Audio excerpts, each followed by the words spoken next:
There is a strange experience almost everyone has had. You meet someone for the first time. You exchange only a few words. There has been no argument, no history, no obvious reason for tension. And yet, somehow you can feel it. They do not like you. Maybe it is the coldness in their voice. Maybe it is the way their expression changes when you speak. Or maybe it is simply the feeling that your presence has disturbed something inside them. Most of us respond to moments like this by asking a painful question. What is wrong with me? But what if that is not always the right question? More than a century ago, Swiss psychiatrist Carl Jung, the founder of analytical psychology, suggested that people do not always see others as they truly are. Sometimes they see parts of themselves, especially the parts they do not fully recognize. He called this process projection. Projection does not explain every conflict. Not every criticism is unfair, and not every person who dislikes you is revealing something about themselves. But when a reaction is unusually quick, unusually intense, or strangely difficult to explain, Jung's idea invites us to ask a different question. What if this moment is not only revealing who they are, but also something hidden within the person who is looking? Imagine starting a new job. You are polite, you are careful. You haven't made any mistakes yet. You're simply trying to learn people's names and understand how everything works. Most people are friendly, or at least neutral. But one person feels different. They interrupt you more often than everyone else. They rarely smile when they speak to you. Somehow, it feels as though they have already decided who you are, before they know anything about you. Because the reaction feels personal, your mind immediately begins searching for an explanation. Maybe I sounded arrogant. Maybe I was too quiet. Maybe I reminded them of someone.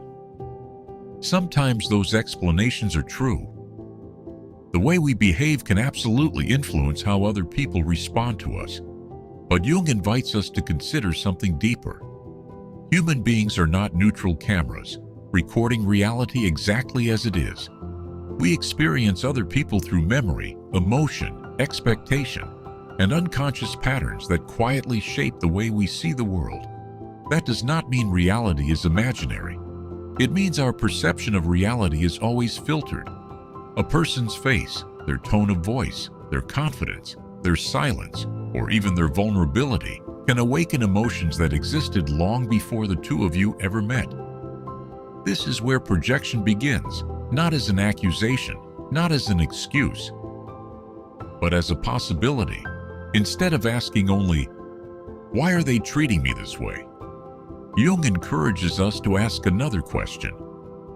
What might this interaction be awakening inside them? And then, the more difficult question. What is it awakening inside me? Two people can meet the very same person and walk away with completely different impressions. One says, "She is confident." The other says, "She is arrogant." The person they observed never changed, only the interpretation did. There are many reasons why this happens. Personality, culture, past experiences, personal values, context. Jung believed that one of the most important reasons lies within the unconscious. In Jungian psychology, projection occurs when something hidden inside us is experienced as though it belongs to someone else. A feeling, a fear, a desire, an insecurity, or even a part of ourselves we have learned to reject. Instead of recognizing those qualities within ourselves, we unconsciously place them onto another person. Projection is rarely deliberate. No one wakes up and thinks, "Today I'm going to project my fears onto someone else." It happens quietly, automatically, and often with complete conviction. That is precisely what makes it so powerful. It does not feel like projection, it feels like reality. Imagine someone who grew up believing that anger was unacceptable. They learned to stay calm, polite, and in control. But anger never disappeared.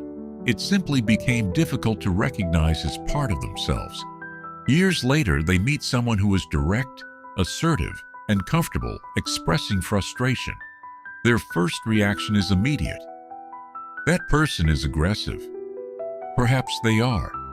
That possibility must always remain open. Projection does not prove that our judgment is wrong, but Jung's point is far more subtle. Before we completely trust our first impression, we should ask a simple question. Is something inside me also shaping what I see?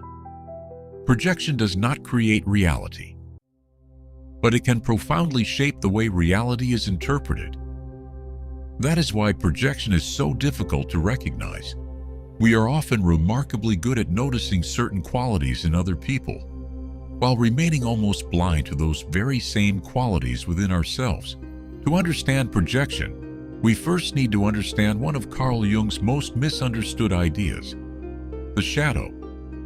Today, the word shadow is everywhere. Social media talks about shadow work.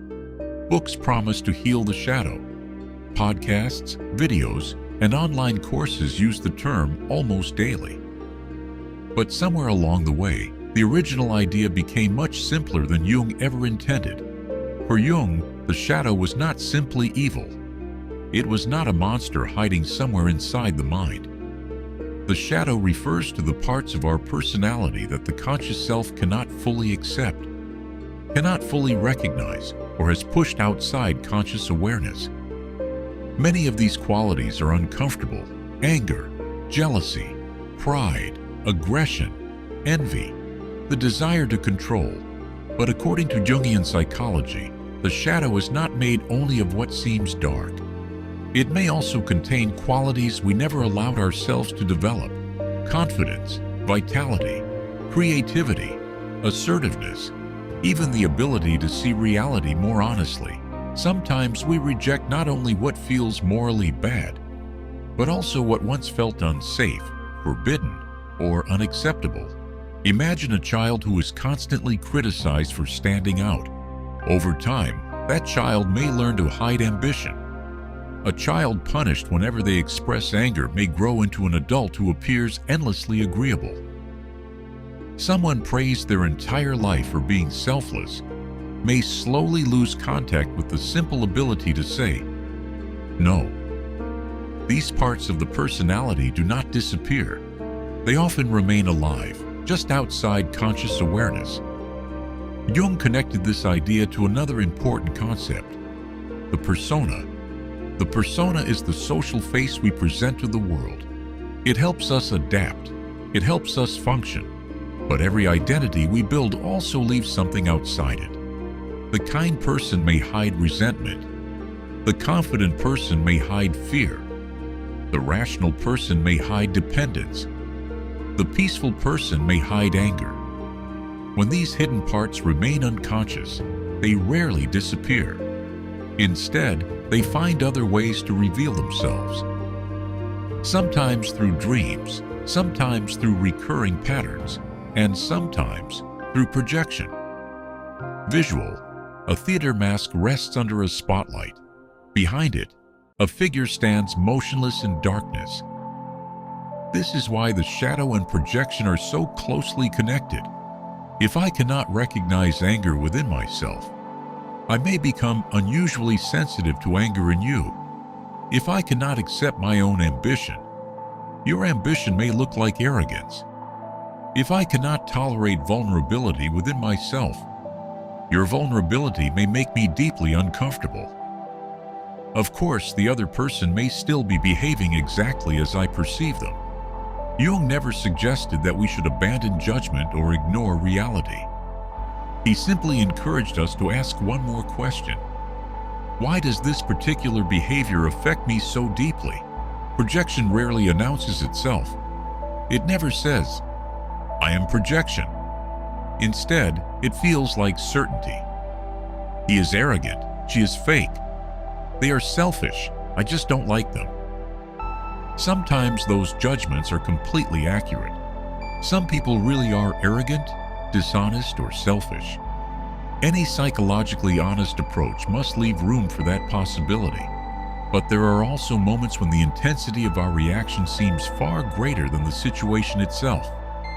Imagine a woman who has spent most of her life avoiding attention. One day, she meets someone who speaks confidently in front of a group. Within minutes, she decides, he's completely full of himself. Perhaps he is, but perhaps his confidence is confronting something she never allowed herself to develop. Now imagine a father who becomes angry when his teenage son begins to cry. The boy has done nothing wrong. He is simply sad. Yet the father reacts as though those tears are something unacceptable. Perhaps many years earlier, he learned that vulnerability was a weakness. His son's tears did not create that discomfort. They simply revealed it. Or imagine someone who has lived through betrayal. Every delayed reply, every unanswered message, every unexpected change in routine begins to feel suspicious. Sometimes those suspicions are justified, and sometimes they belong more to the past than to the present. Projection does not replace evidence, does not ask us to ignore reality or abandon common sense. Instead, it reminds us that every piece of evidence is interpreted by a mind shaped by experience. That is why Jung's idea is not only about understanding other people, it is also about understanding ourselves. Projection is not something only difficult or immature people do. It is something every human being is capable of, including you, including me. In fact, the moment we become completely convinced that we no longer project may be the very moment we become most vulnerable to it. Visual. A mirror fills the screen. The reflection looks almost identical, but something is subtly different. Every unusually powerful emotional reaction may contain two stories. One belongs to the other person. The other belongs to us. Psychological maturity begins the moment we become willing to explore both. If projection is real, then perhaps the most difficult person to understand is not the stranger who dislikes us. It may be ourselves. Projection feels honest. It does not feel like imagination. It feels like certainty. That is why genuine self-examination always requires humility. Imagine saying, "I can't stand arrogant people." Perhaps that judgment is completely reasonable. Some people truly are arrogant. Jung would never ask us to ignore that possibility. Instead, he invites us to become curious about something else, the emotional weight behind our reaction. Why does arrogance affect me so deeply? When did I first begin reacting to it this way? Have I ever confused confidence with arrogance? Is there a part of me that longs to be seen, yet feels guilty for wanting attention? These questions do not prove that projection is taking place. They simply create space for awareness. Many of our strongest emotional reactions have long histories. Some begin in childhood. Others grow out of rejection, humiliation, betrayal, or years spent in families where certain emotions were never safe to express. Time passes. The original events slowly fade from memory, but the emotional pattern often remains. Then one day, someone reminds us of it. Not intentionally, not consciously. Yet something inside us reacts before our mind has time to understand why. We believe we are responding only to the present, while part of us is still responding to the past. Visual. A notebook opens. Someone writes slowly by hand in the quiet morning light. So perhaps the practical question is not, how do I stop projecting forever? No one can answer that honestly. A better question might be, how do I recognize the moments when my reaction is telling me more than I first realized? The next time a reaction feels immediate, intense, or strangely familiar, pause for a moment, then ask yourself, why does this person affect me so deeply? Would someone else react this strongly? What exactly am I feeling? Have I felt this before? Is there anything in this person that reflects a part of myself I would rather not see? These questions are not tools for judging other people. They are invitations to understand ourselves. Because every moment of honest self-awareness is another step toward becoming more fully conscious. Jung did not believe that psychological growth was about becoming perfect. He believed it was about becoming more conscious, more honest, more whole. There is no final moment when anyone can honestly say, "I understand myself completely." Human beings are simply too complex for that. The unconscious is not a puzzle we solve once and forever. It is a conversation, one that continues throughout our entire lives. Every relationship, every conflict, every disappointment, every unusually powerful emotional reaction may become an opportunity to understand ourselves a little more deeply if we are willing to pay attention. Carl Jung once wrote, "One does not become enlightened by imagining figures of light, but by making the darkness conscious." That does not mean we should search for darkness everywhere, nor does it mean every difficult experience hides a profound psychological truth. It simply reminds us that what remains unconscious can continue to influence our lives, while what becomes conscious can finally be understood. So the next time someone provokes an unusually strong reaction in you, pause. Not because you are wrong, not because they are right, but because that moment may be offering something far more valuable than certainty. It may be offering you a mirror, a chance to learn not only about another person, but about yourself. And perhaps that is where every meaningful journey truly begins.